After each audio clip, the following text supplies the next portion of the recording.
What if the fastest way to get someone to do something was to tell them they absolutely can't? A mother once spent 3 weeks begging her son to read a single book. She failed every night. Then she placed the book on the top shelf, told him it was too grown up for him, and walked out of the room. He finished it in 2 days. This video breaks down the hidden psychology that makes humans do the exact opposite of what they're told. It reveals the simple mental trick behind winning arguments, raising stubborn kids, closing sales, beating procrastination, and even repairing broken relationships. By the end, viewers will know the one rule that separates master persuaders from everyone else, and why almost everyone who tries reverse psychology uses it completely wrong. But first, what is reverse psychology actually? Reverse psychology is the act of telling someone the opposite of what you want, so they do what you want on their own. Psychologists call the effect behind it reactance. When a person feels their freedom is being squeezed, their brain pushes back, hard. The harder the push, the stronger the pull in the opposite direction. Picture a toddler refusing to eat carrots. The parent who begs loses. The parent who says, "Fine, but don't you dare eat those carrots, they're mine," watches the toddler sneak every single one off the plate. Same carrots, same child, different freedom. So why does the human brain fall for this every single time? The brain treats the phrase, "you can't," like a tiny attack. A researcher named Jack Brehm proved this back in 1966. In his famous study, Brehm gave people 4 records and asked them to rate which ones they liked most. Then, he told each person they could take one home as a gift, but he quietly removed one of the 4 options from the choice. The moment a record was taken off the table, people suddenly rated that record much higher than before. Nothing about the music had changed. The only thing that changed was that they could no longer have it. The brain doesn't weigh the choice, it defends the freedom to choose. This is also why forbidden love feels so strong. Studies on what's called the Romeo and Juliet effect found that couples whose parents tried to break them up actually fell harder for each other. The disapproval didn't kill the love, it fed it. If this trick is so powerful, where is it hiding in normal, everyday life? Everywhere. Luxury brands say their product is not for everyone. Nightclubs put a velvet rope in front of a half-empty room. Sneaker companies drop only 200 pairs and watch the internet melt down. None of these brands are begging, they are pushing customers away, on purpose. Dating works the same way. The person who texts back instantly often feels less exciting than the one who takes a day to reply. This is not a game, it is reactance in action. And parents who ban a certain TV show almost always create a child who finds a way to watch it in secret at a friend's house. The ban is the ad. The sneaker that no one can have becomes the sneaker everyone needs. The rope isn't keeping people out, it's pulling them in.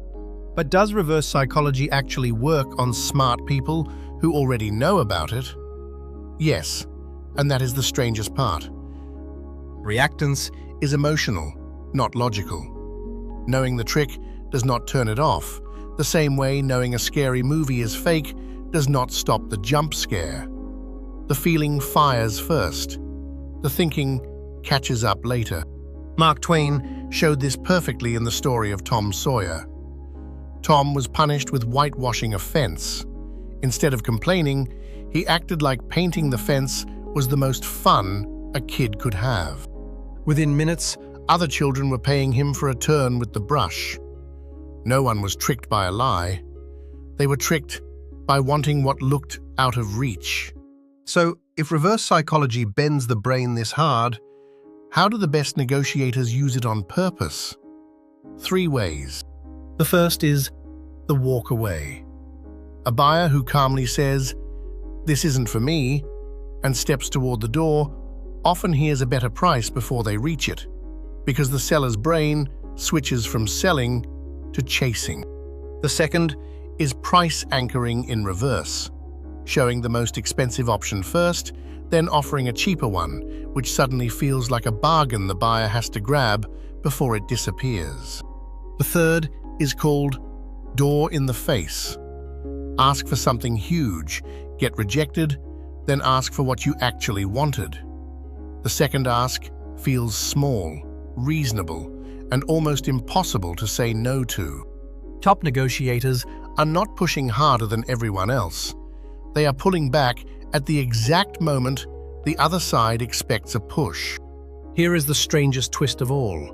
Can a person use reverse psychology on their own brain? Yes, and it is one of the best tricks for beating procrastination. Instead of forcing a task, shrink it until refusing feels silly. Tell the brain, "I am only allowed to work on this for 5 minutes. After 5 minutes, I must stop." The brain, which hates being told to stop, suddenly wants to keep going. The rule was never about the 5 minutes. The rule was about flipping the freedom switch. The same trick works with sleep, with exercise, with writing, with any habit the brain is resisting. Take away the pressure to do it, and half the resistance vanishes on its own. So how does a normal person use this without turning into a manipulator? There are 4 quiet rules. First, be subtle. The moment the other person spots the trick, it dies. Second, stay honest. Reverse psychology built on a lie breaks trust the second the lie cracks.